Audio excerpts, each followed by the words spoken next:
মুখে ভারত বিরোধী স্লোগান, কিন্তু নির্বাচনী ইশতেহার জুড়ে ভারতের ছবি, পরতে পরতে ভারতীয় সংস্কৃতির ছড়াছড়ি। এই কি জামায়াত ইসলামীর দ্বিমুখী রাজনীতি?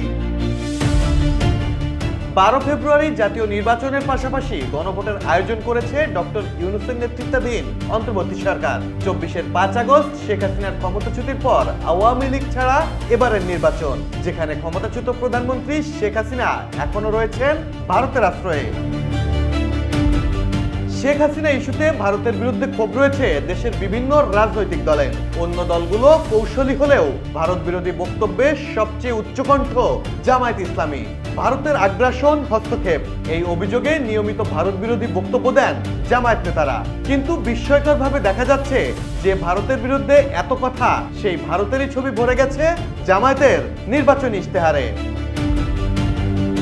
ইশতেহারের পাতায় পাতায় ভারতের গ্রাম, ভারতীয় মানুষ, ভারতীয় সংস্কৃতির ছবি।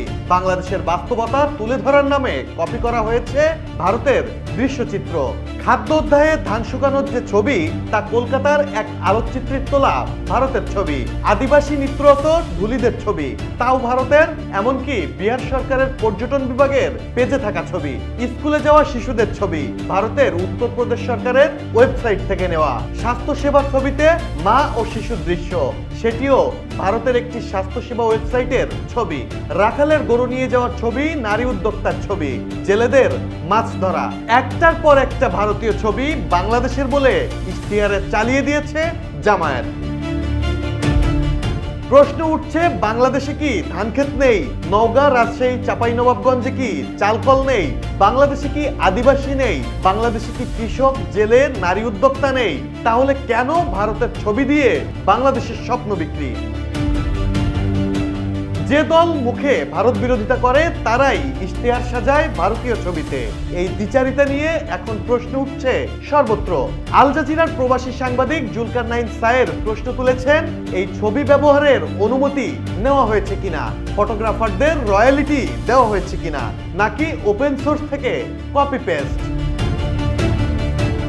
সচেতন মহল বলছে এটা শুধু কপিরাইট লঙ্ঘন নয়, রাজনৈতিক ভণ্ডামিরও স্পষ্ট প্রমাণ।